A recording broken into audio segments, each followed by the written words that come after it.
I've got a really tasty recipe to share with all of you at home.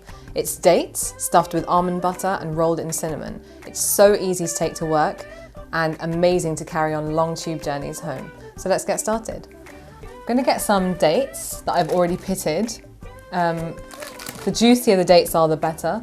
If your dates are a little bit dry, then you can just soak them in a bit of water.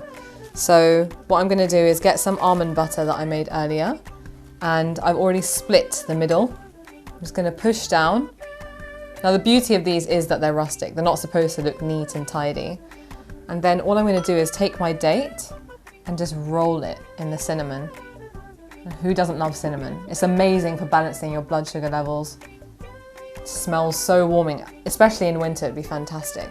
And then you can just carry on doing that with the rest of the dates.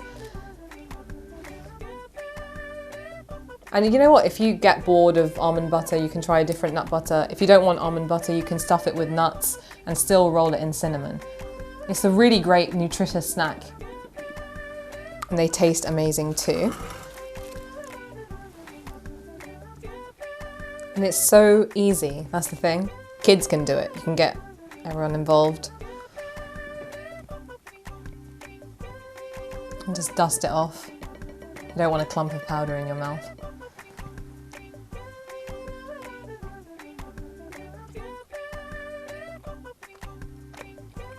It's really good. It's chewy, it's toffee-like, it's warming. The cinnamon coats the outside, and then you get the nuttiness in the middle. And if you don't like almond butter, you don't have to put almond butter in it. You can stuff it with different nuts. In Ramadan, I like putting cashews in the middle, and generally just having these on a plate so that when we open our fast, it's just there ready to be had with milk, and it's so soothing. Definitely try it.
Now I'm going to be making a really tasty dish called the Saturday side, which I grew up making in my house.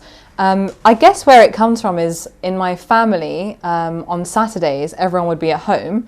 And so we would kind of raid the cupboards, raid the fridge, chuck a few things together, and whatever we could find, we'd make that into breakfast. So my sister loves sausages and waffles and kind of like really stodgy things, and we needed something to balance it out. And I'd always be the one to go for the waffles and never the sausages. So this was like our mutual dish that we'd always share together. I'm going to start off by cutting 2 garlic cloves. It's such a simple dish. You just need to cut these finely. It literally only has a few ingredients in it. That's the great thing. It's not like you need special things. They're all like store cupboard ingredients. And at the end, I just add eggs because they kind of poach on top. And they look beautiful. It's actually really nice to put in front of friends if they're coming around and you want to present a one-dish wonder. So I'm going to take these garlic cloves over to the frying pan, and I'm going to add a drizzle of olive oil, and just follow me and I'll show you the rest. Start off with a drizzle of olive oil. I go in with some chopped garlic, and then Just kind of spread it out. You know what, honestly, the smell of fresh garlic is so good. Kind of reminds me of when you're making like curries at home and stuff like that. There's something really comforting about garlic. Memories from my childhood, I think. And then whilst that's sizzling, I'm going to add some plum tomatoes. The reason why I like plum tomatoes is they're meatier. I think they've got more flavour. And they're perfect to kind of break down into a scrummy sauce. So then I'm just gonna give it a few more minutes with the garlic. I kind of want colour to come on the garlic. You'll know when it's done because it will go a very slight golden brown. So add the plum tomatoes. This is 2 tins worth. You can add chopped tomatoes. If you don't have either of those, then add fresh tomatoes, grilled, and then kind of combine it with some tinned ones. And at first it will just look like, you know, a bit sloppy, a bit wet, but with heat, I'm just going to turn the heat up slightly. With heat and with about 10-15 minutes of cooking, it's going to condense down into something thick, creamy, and scarlet red.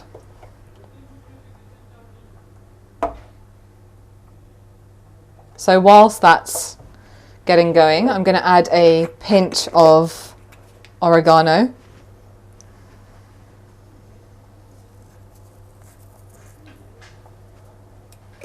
I guess the reason I thought to add oregano is because I like how it tastes in pizza sauces and stuff. So I thought, why not add it to...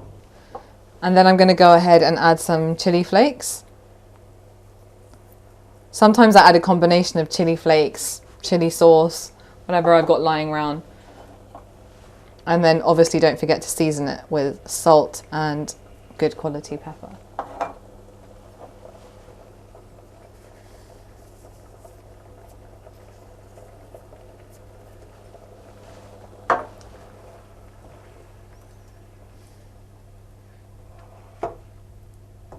And just give that a nice stir.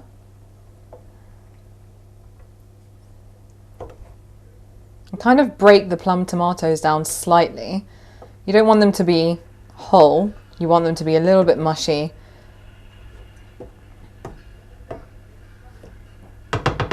And then just leave that to cook for 15 minutes on a low to medium heat.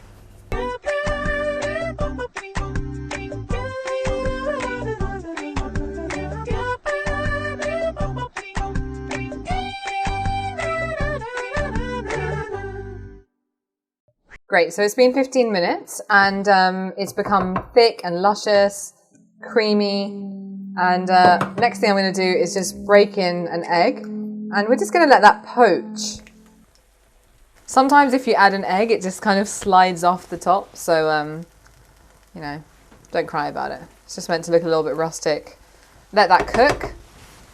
And then you can sprinkle oregano on top. The beauty of this is that you take it to the table the way it looks. And then everyone just gets stuck in with bread, with spoons, with forks, whatever. Croutons would be really nice to add to this for that crunch.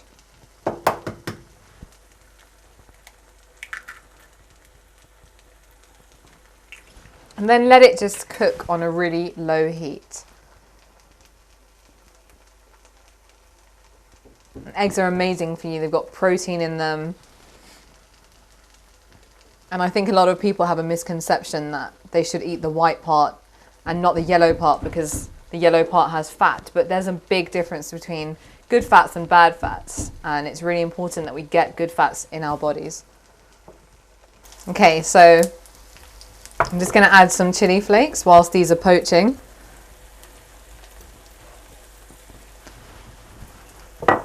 And a little bit more oregano.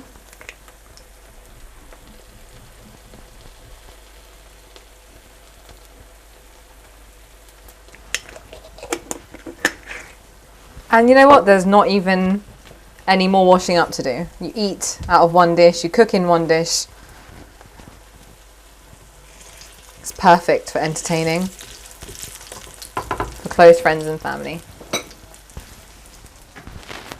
So I've just taken it off the hob and it's like perfectly cooked. You've got the specks of chili flakes, the hint of oregano, and it smells really good. But you know, you can eat bread with it, eat it with a spoon. Gonna get stuck straight in.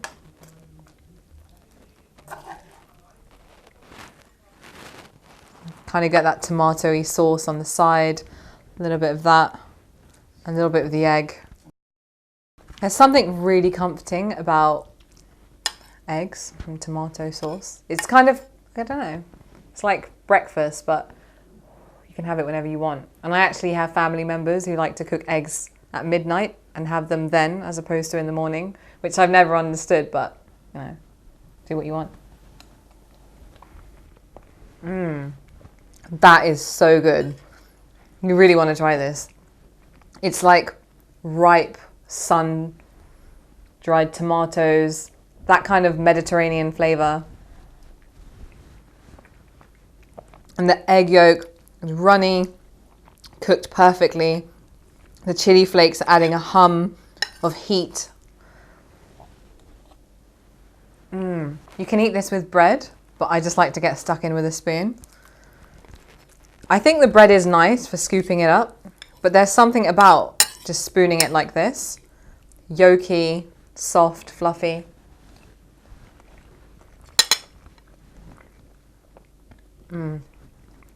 That is perfect.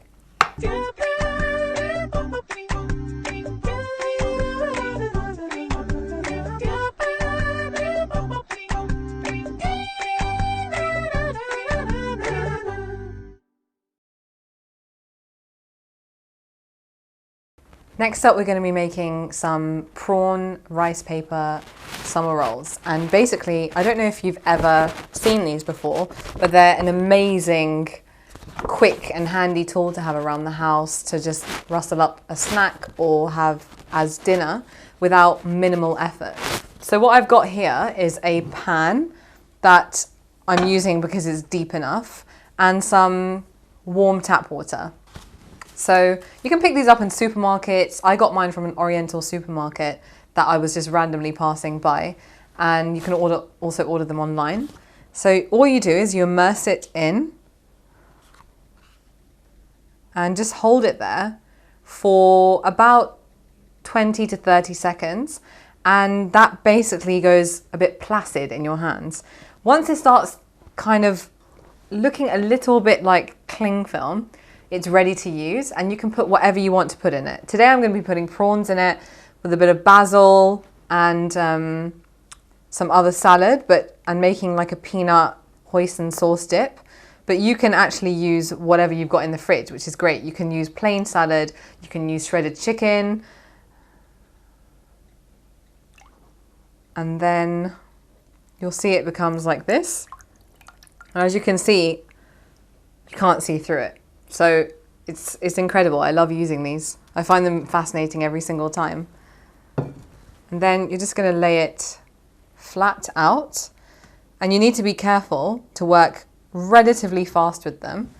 So because on the bottom, you're going to see that when you display it, I'm going to put the prawns and just layer them like so.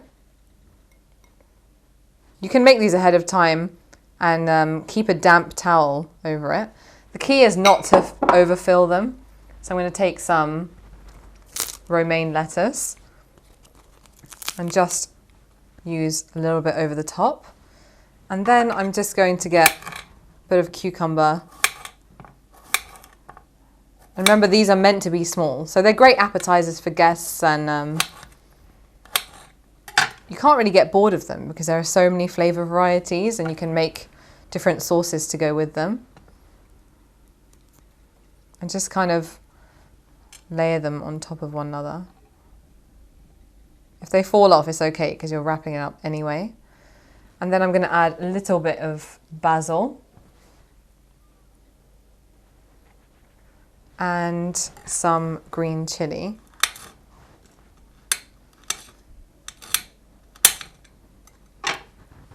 Just put those over the top.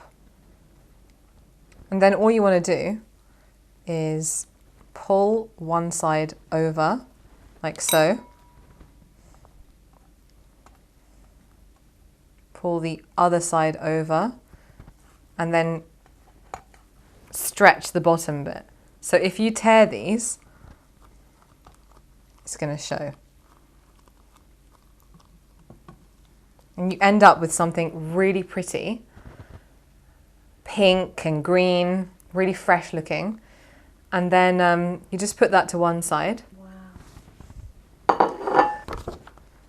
So you just immerse the rice paper in it. And honestly, I'd never heard of these before, but I went into that Oriental supermarket and I find it fascinating looking at the way other cultures do things and the way they cook with ingredients.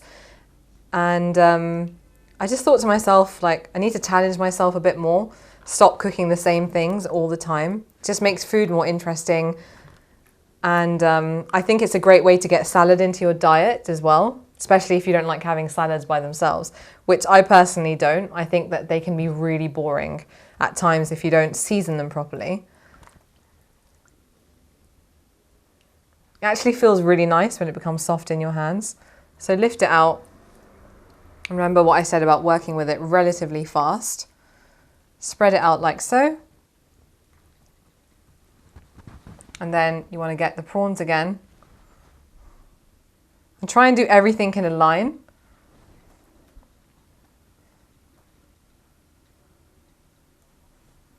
It makes it look a lot prettier afterwards. And this time, you know, change it up a little bit. Use some mint.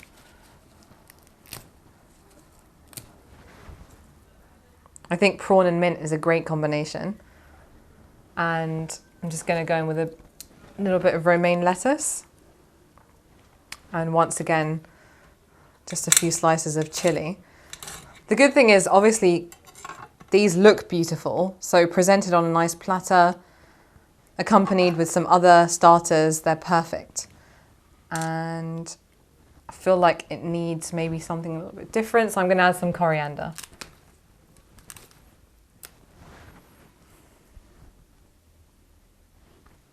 So then, once again, you pick up the one side, fold it over, pick up the other side, hold it down, and then you just roll up. They're kind of like the easy version of spring rolls.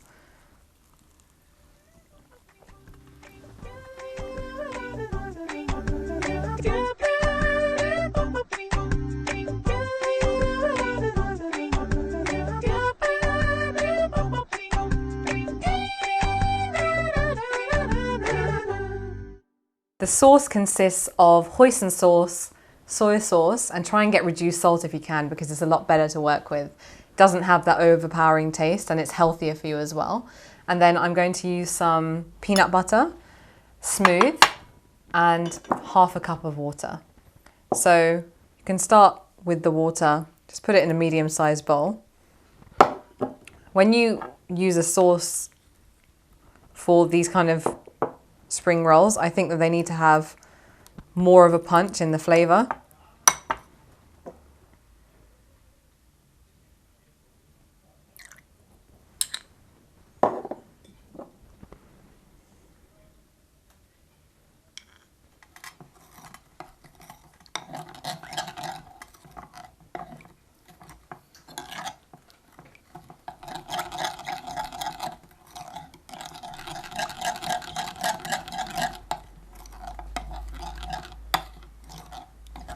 I made this really peanutty and limey sauce to go with it. It's got this thick consistency and I basically mixed together hoisin sauce, soy sauce, a squeeze of lime juice and a little bit of water. And I think it's the perfect side to this dip. These are quite plain. They've got that herby flavour, but they're quite plain. And so when I'm serving it to people, I like to just kind of dunk it in the middle. And that means everyone can tuck in.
If you've never heard of quinoa, it's an amazing alternative to starchy grains. So what do we usually see when we look at starchy grains? We see couscous, bulgur, and sometimes other grains that don't give us the same nutritional value as quinoa. It's got 9 essential amino acids, making it a complete protein. And also, it's got twice the amount of protein that rice has. So being an Asian, we usually prioritize rice over grains like this. But since learning about how nutritional it is, I can't help but try and incorporate that into salads, having it with steamed fish, fluffing it up with a little bit of lemon. It's actually phenomenal. One of the things that we need to take into consideration though is the ethical side of it. Quinoa is being largely debated because the local population in the Andes are suffering because of the huge global demand for it. So even though I buy it, I don't purchase it all the time because I don't want to have a bad effect on those people living locally. They're now prioritizing junk food because it's more affordable for them. And fields that used to grow vast crops are being specifically tailored just for quinoa to sell abroad. Another interesting fact about quinoa is that even though it's used as a grain alternative, it's actually from the family of beetroots and spinach. You wouldn't think it, considering it looks like a grain. And one of the most amazing things about it is how easy it is to cook. A simple way to cook it and get rid of the bitter taste at the beginning is to put some of the quinoa in a sieve and run it under a few different washes of cold water. Once you've done that, you can put it in a pan of water with a squeeze of lemon and cook it as usual. It soaks up a lot of the water, so once you're able to fluff it up with a fork, it's ready.